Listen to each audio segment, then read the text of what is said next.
when the world is loud. The world shouts at you: news, noise, opinions, demands. In the chaos, truth is drowned and your mind is dragged in every direction. If every voice controls you, do you still hear your own?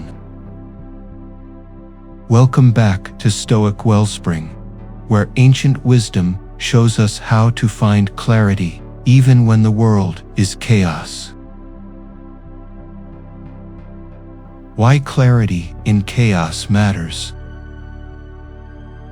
This reflection is not about escaping the noise of the world, because the world will always be loud. It is about clarity, the Stoic ability to see truth when opinions clash, to stay steady when emotions run wild, to act wisely when everyone else panics. Right now, we'll explore 8 Stoic practices for finding clarity in chaos, so that no matter how loud the world becomes, your mind remains clear and your path remains true. Part 1. Silence inside the noise. Clarity begins not when noise disappears, but when silence is found within it. The first practice of clarity in chaos is this: silence inside the noise. We often believe that peace is possible only when the world outside becomes quiet. But the Stoics teach the opposite. Silence is not the absence of noise, but the presence of stillness within. Marcus Aurelius once wrote in his Meditations, "Nowhere can man find a quieter or more untroubled retreat than in his own soul." His point was this: no marketplace, no battlefield, no storm could truly disturb him if he carried silence within. Imagine standing in a crowded street. Horns blare, people shout, vendors call. Yet, if you close your eyes and steady your breath, a pocket of silence opens within you. The noise still exists, but it no longer rules you. This is the first step of Stoic clarity. Epictetus told his students in the Discourses, "It is not things themselves that disturb us, but our opinions about them." In other words, noise outside is neutral. It is our reaction that makes it disturbance. Silence, then, is not external but internal. Seneca, in his letters to Lucilius, offered similar advice. The mind must be given relaxation. It will rise, improve, and sharper after rest. His counsel was this: to retreat inward, not outward, for strength. Even in noise, the mind can rest. Think about how modern life works. Notifications buzz, screens glow, voices compete for your attention. You cannot turn them all off, but you can choose not to obey every sound. Each time you resist the pull, you create silence inside. So practice this. Before reacting to the world's noise, take a single deep breath. This pause is your silence. This silence is your strength. For in silence, clarity begins. Part 2. separate signal from noise.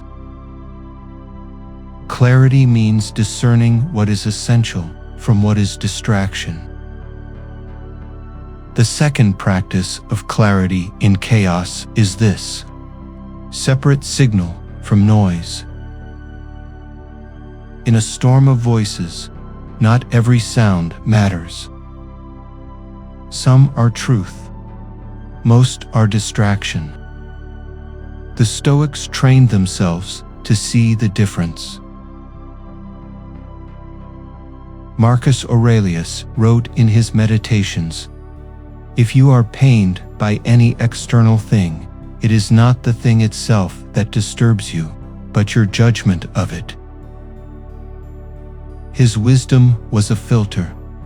What appears urgent is not always important. True signal lies beneath the noise of impression. Imagine a marketplace. Dozens shout for your attention. One promises profit, another warns of doom, another flatters your pride. If you listen to all, you are lost. But if you focus on the single voice of reason, you find direction. Epictetus taught in the Enchiridion, "When any impression comes upon you, meet it with the words, 'You are but an impression, not the thing you appear to be.'" His exercise was to pause before reacting, to strip away illusion, to see only the signal. Seneca also reminded Lucilius in his letters, "We suffer more often in imagination than in reality." What we call noise is often just fear, rumor, or exaggeration. True clarity filters imagination from reality. Think of your own life. How many times have you been dragged by gossip, by headlines, by other people's panic? Each time you did, you followed noise instead of signal. But when you paused, reflected, and acted on what truly mattered, clarity returned. So practice this. Each time chaos shouts for your attention, ask, "Is this signal or is this noise?" Let most things pass. Attend to the few that matter. That is the way of Stoic clarity. Part 3. Focus on what you control. Clarity comes when you separate what is within your control from what is not. The third practice of clarity in chaos is this: focus on what you control. When the world grows loud, our first instinct is to reach outward, to silence the noise, to fix the chaos. But Stoic wisdom begins by turning inward. Distinguish what belongs to you and what does not. Epictetus taught in the Enchiridion, "Some things are in our control and others not. In our control are opinion, pursuit, desire, aversion. In a word, whatever are our own actions. Not in our control are body, property, reputation, command." This distinction is the very heart of Stoic clarity. Marcus Aurelius also reminded himself in his Meditations, "You have power over your mind, not outside events. Realize this, and you will find strength." His point was simple. When chaos swirls outside, the mind remains free if it clings only to what it can govern. Imagine a storm raging over the sea.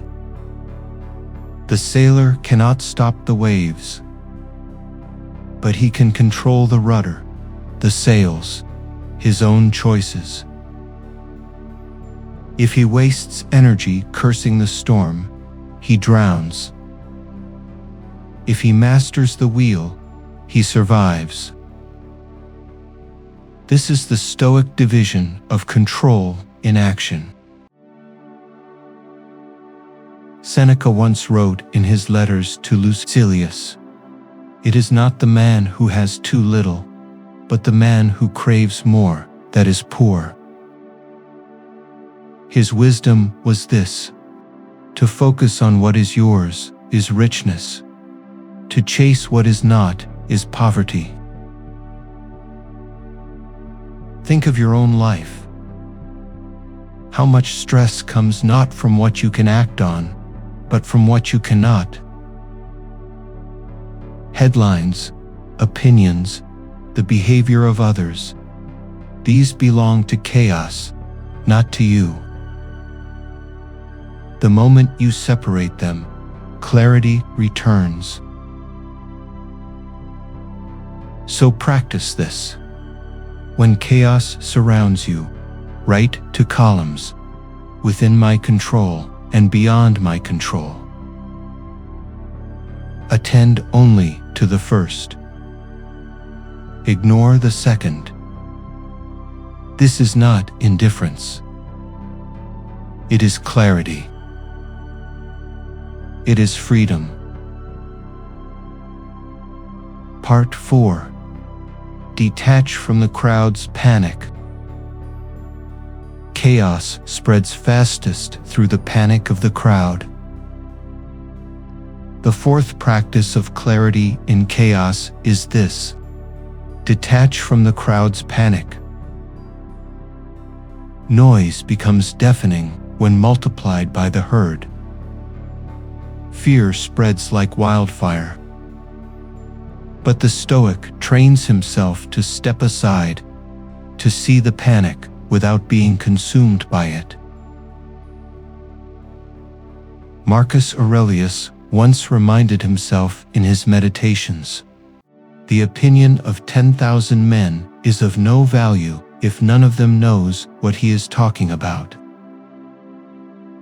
The crowd's volume does not equal truth. Truth stands regardless of numbers.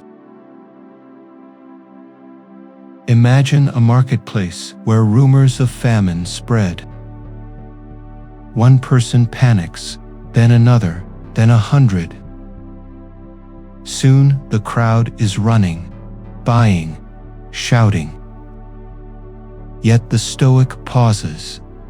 Is this fact or frenzy? His clarity saves him from drowning in their fear. Epictetus warned in the Discourses, "When you see a man shedding tears in grief, do not let the appearance carry you away. Distinguish within yourself and be ready to say, it is not the event that troubles him, but his opinion of it." The same applies to collective panic. Seneca, in his letters to Lucilius, was blunt. "It is the crowd that is untruthful. Stay away from the mob." He knew that panic is contagious, but so is calm. To remain steady is not just self-preservation, it is service to others. Think of financial markets. When panic strikes, people sell in fear, dragging others with them.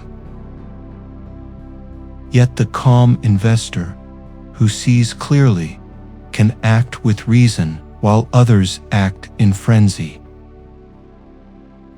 Detachment creates clarity. So practice this. When the crowd panics, pause. Step back. Ask, what is real here, and what is only fear? Do not let the mob decide your mind. Let clarity decide instead. Part 5.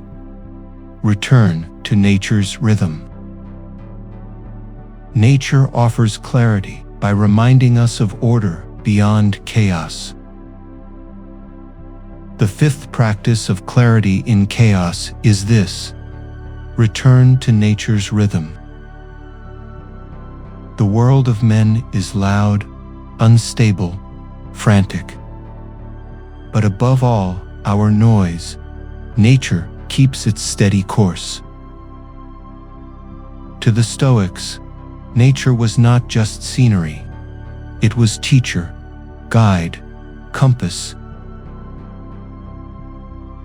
Marcus Aurelius wrote in his Meditations, "Observe constantly that all things take place by change, and accustom yourself to the thought that nature loves nothing so much as to change the things that are and to make new ones like them."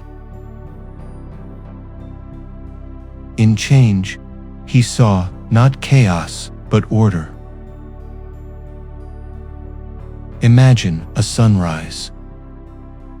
No matter how turbulent yesterday was, the sun rises again. Imagine the tides.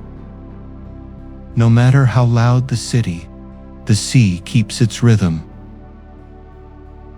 Chaos feels smaller when you measure it against the eternal clock of nature. Epictetus taught in the Discourses, "Seek not that events should happen as you will, but let your will be that they should happen as they do, and you shall have peace." His wisdom was to align with nature's flow, not fight against it. Seneca echoed the same in his letters to Lucilius. All that happens is as familiar and as well known as the rose in spring and the fruit in summer. He found clarity in recognizing that nothing in life is unnatural, even change, even loss. Think of your own storms. Betrayal, failure, grief. Each feels like the end of order. Yet seasons remind you, change is order. Winter is not chaos. It is preparation for spring. Loss is not the end. It is transformation. So practice this. When the world shouts, look up at the sky, watch the trees, follow the seasons. Nature whispers what chaos hides, that life is not random noise, but rhythm.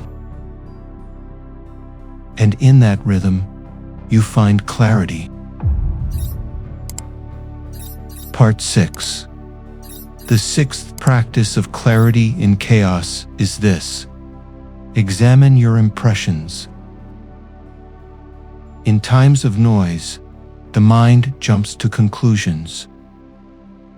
A rumor feels like fact. A fear feels like prophecy. But impressions are not truths. The Stoics trained themselves to pause before believing. Epictetus taught in the Enchiridion, when any impression comes upon you, meet it with the words, "You are but an impression, not at all the thing you appear to be." Then test it and assess it. This was his shield against chaos. Marcus Aurelius also reminded himself in his Meditations, "If you are distressed by anything external, the pain is not due to the thing itself, but to your estimate of it, and this you have the power to revoke at any moment. In short, impressions can be revoked.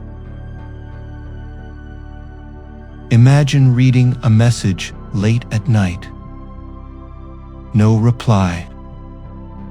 The impression forms. They must be angry. They must be rejecting me. Sleep is lost. Yet, in the morning, the reply comes, "Sorry, I was busy."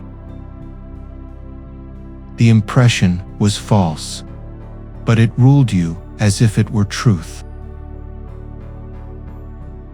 Seneca once wrote in his letters to Lucilius, "We are more often frightened than hurt, and we suffer more from imagination than from reality." Impressions magnify suffering. Clarity shrinks it back to its true size. Think of how many wars, feuds, and heartbreaks began with unchecked impressions. A glance mistaken for insult, a silence mistaken for hatred. Chaos is born not from events, but from misread impressions.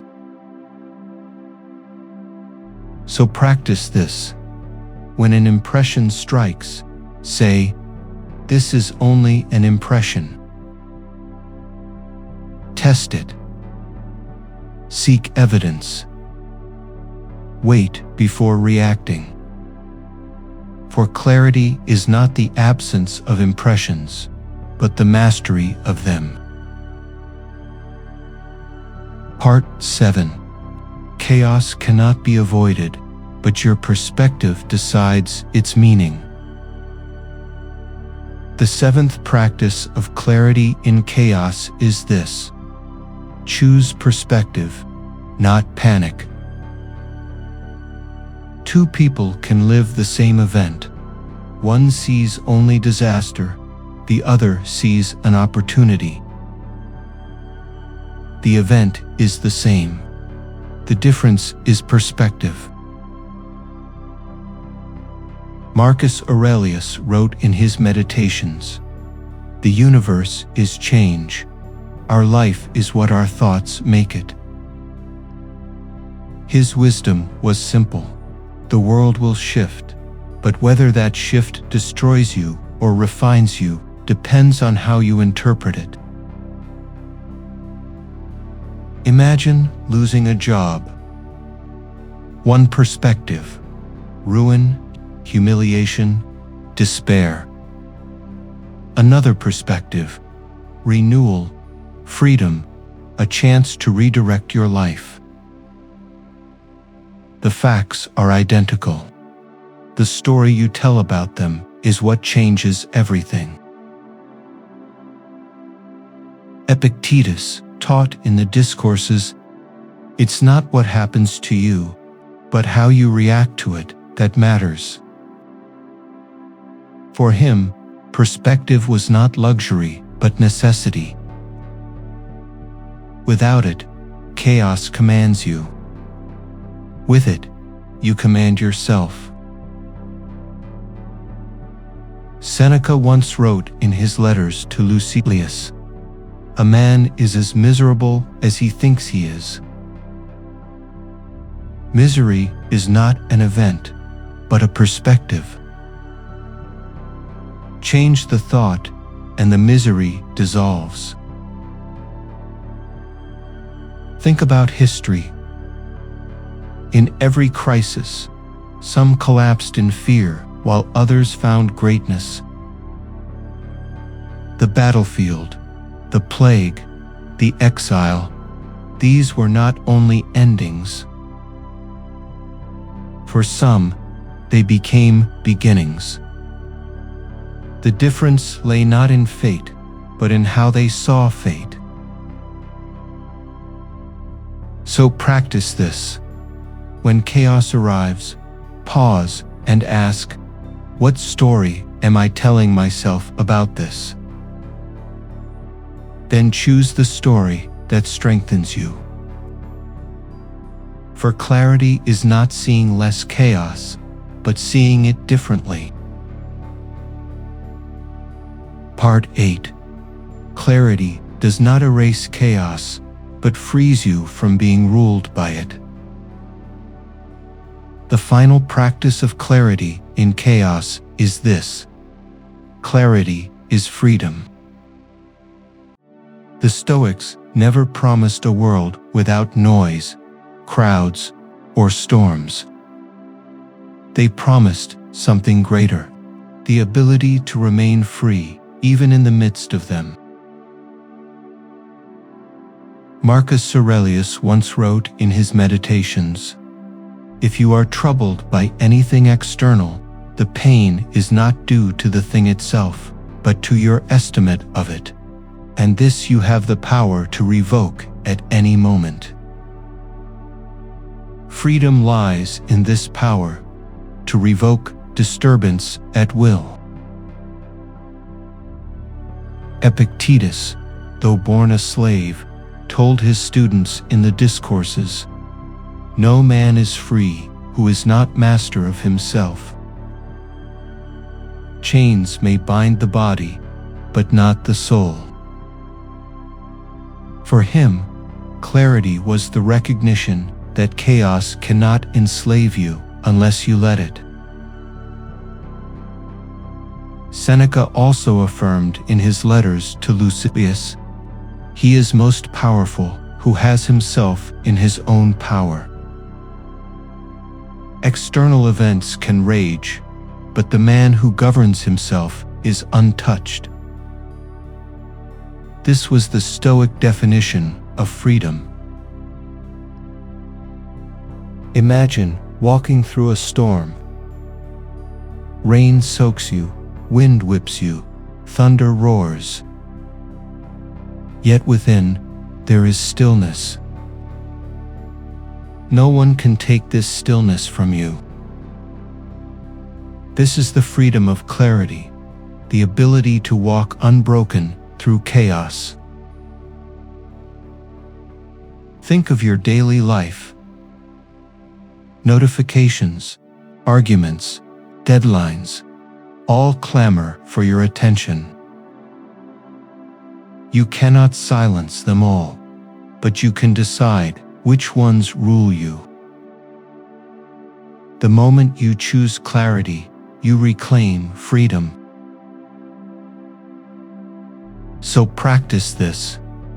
When chaos swirls around you, whisper to yourself, "I am free because I see clearly." This whisper cannot silence the world, but it silences the world's grip on you.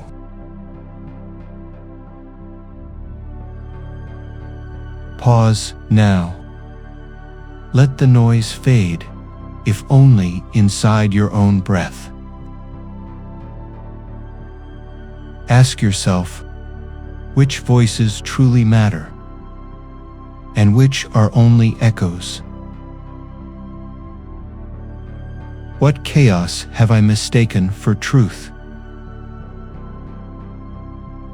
In this moment of stillness, imagine clarity as a lamp, steady, unshaken, even when the storm rages around it. The world will shout again, but clarity will remain if you choose it. 8 practices, 8 ways to see through the noise, to steady your mind, and to find freedom in chaos. Remember, clarity is not about silencing the world, but about silencing the world's grip on you. Marcus Aurelius once wrote in his Meditations, "Nowhere can man find a quieter or more untroubled retreat than in his own soul." If this reflection brought you a moment of stillness in the noise, share it with someone who may be lost in theirs. Let clarity ripple outward. And if you want to keep walking this path with me, subscribe to Stoic Wellspring. Each week, we grow steadier, wiser, freer together. In the next reflection, we'll explore the discipline of the Stoics, how daily practice forges character, and how small acts of self-mastery build an unshakable life. Be well. Be still. Be free.